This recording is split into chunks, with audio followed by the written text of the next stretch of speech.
जय श्री हरि। अध्याय 19-20 में छिपा है मोक्ष का परम रहस्य। अध्याय 19 सुब्रत ब्राह्मण का उद्धार। माघ मास की पावन कथा श्रृंखला में आप सबका स्वागत है।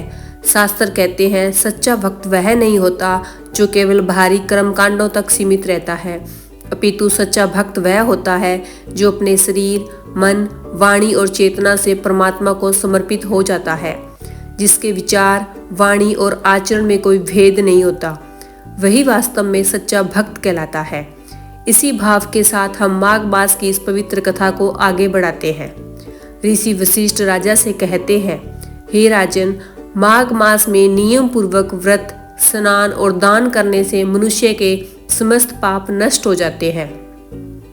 माघ मास में किया गया दान अनंत गुणा फल देने वाला होता है।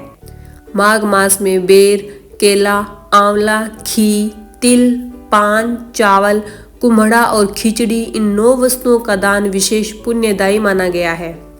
प्रातःकाल सूर्योदय से पूर्व स्नान कर शुद्ध आचरण का पालन करना चाहिए। ब्राह्मणों, साधुओं और सन्यासियों को भोजन कराना, कंबल, वस्त्र, लकड़ी, दीप, धूप, नैवेद्य और पूजन सामग्री का दान करना अत्यंत फलदायक होता है। माघ स्नान से समस्त दोष नष्ट हो जाते हैं और अनेक जन्मों के महापाप भस्म हो जाते हैं। यह स्नान पुत्र, मित्र, धन, राज्य, स्वर्ग और अंततः मोक्ष तक प्रदान करने वाला है। नर्मदा नदी के तट पर एकलंक नामक एक समृद्ध ब्राह्मण ग्राम था। वहीं सुब्रत नाम का एक विद्वान ब्राह्मण रहता था, जिसने वेद, शास्त्र, पुराण, विद्या और अनेक कलाओं का अध्ययन किया था, परंतु उसने इन विधाओं का उपयोग धर्म के लिए नहीं बल्कि धन के लोभ में किया। अनुचित वस्तुओं का विक्रय, अधर्म से दान ग्रहण और लोभपूर्ण आचरण के कारण उसने अपार धन तो कमा लिया, पर शांति कभी नहीं पाई। वृद्धावस्था आने पर उसका शरीर जर्जर हो गया। एक दिन विवेक जागृत हुआ और वह स्वयं से कहने लगा, मैंने अधर्म से धन कमाया, पर यह धन मेरे किसी काम नहीं आया।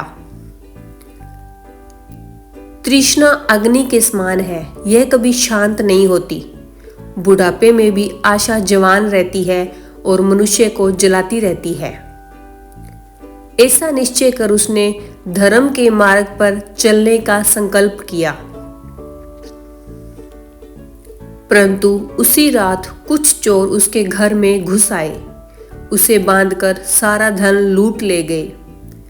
धन जाते ही सुव्रत विलाप करने लगा, हाय, न मैंने दान किया, न भोग किया, न धर्म का पालन किया,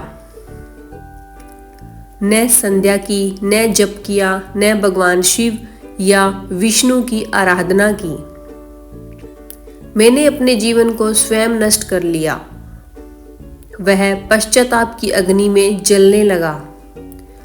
उसी समय उसके मन में एक स्मृति जागी। उसे याद आया कि कभी अपने जीवन में उसने माघ मास में श्रद्धा से माघ स्नान किया था। उस एक पुण्य कर्म के प्रभाव से उसका हृदय द्रवित हो उठा। उसने आंसू बहाते हुए भगवान श्री हरि का स्मरण किया, हे नारायण, मैं पापी हूँ, पर आपकी शरण में आया हूँ। भगवान की कृपा से उसका चित्त शुद्ध हुआ। उसके पाप नष्ट हुए और जीवन के अंतिम क्षणों में उसे वैराग्य और भक्ति प्राप्त हुई।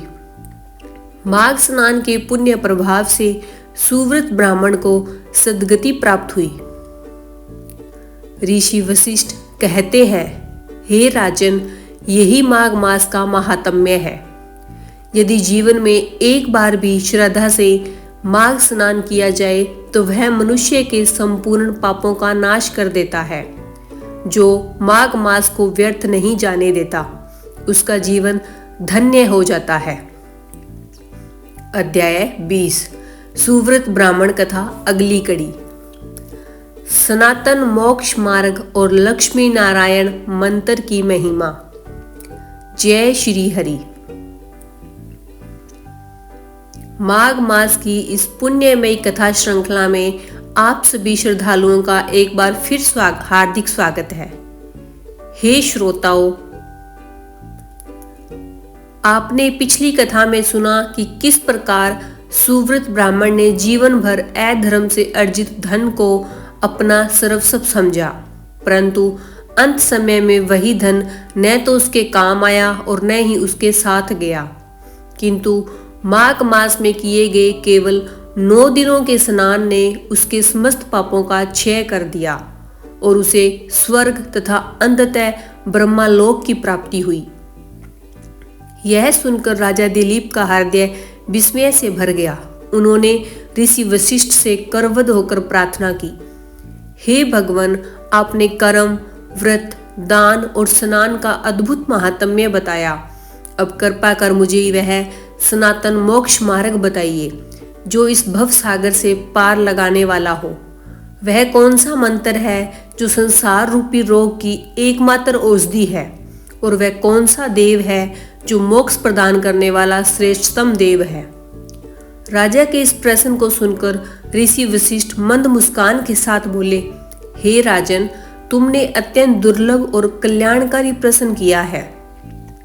इसी प्रश्न को प्राचीन काल में यज्ञों में रत महर्षियों ने देवर्षि नारद से भी पूछा था। नारद मुनि ने कहा, हे महर्षियों, पूर्व काल में सनक, सनंदन आदि योगियों ने एकांत में स्थित सृष्टिकर्ता ब्रह्मा जी से मोक्ष मार्ग का रहस्य पूछा था। तब ब्रह्मा जी ने कहा, सृष्टि के आदि में अविनाशी भगवान नारायण मुझ पर प्रसन्न हुए। मैंने उनसे पूछा, हे प्रभु, वह कौन सा मंत्र है जिसके केवल एक बार उच्चारण से भी मनुष्य संसार बंधन से मुक्त हो जाए।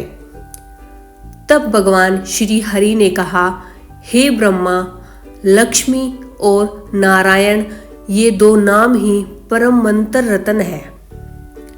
यह मंत्र बिना पुरुषचरण के फल देने वाला है, एक बार स्मरण मात्र से परम पद देने वाला है, शरणागत भक्तों की रक्षा करने वाला है। जो मेरा भक्त नहीं है उसके लिए यह मंत्र नहीं है, परंतु ब्राह्मण, क्षत्रिय, वैश्य, शूद्र, स्त्री या किसी भी वर्ण का मनुष्य यदि मेरा अनन्य भक्त है तो वह इस मंत्र का अधिकारी है। जो काम, क्रोध, लोभ और दंभ से रहित हो, केवल मेरी शरण में हो, किसी अन्य साधन का आश्रय न ले, उसे विधि पूर्वक लक्ष्मी नारायण मंत्र का उपदेश देना चाहिए। एक बार उच्चारण करने पर भी यह मंत्र आर्थ, जिज्ञासु, अर्थार्थी और ज्ञानी सभी को पूर्ण फल देता है। ऋषि वशिष्ठ आगे कहते हैं, हे राजन, यही है वह सनातन मोक्ष मार्ग जहाँ कर्म का अंत भक्ति में होता है और भक्ति का अंत भगवान श्री हरि की प्राप्ति में।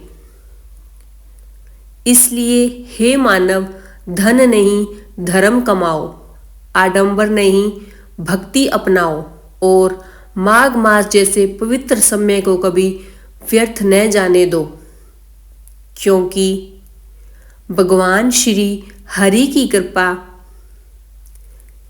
एक क्षण में जीवन की दिशा बदल देती है।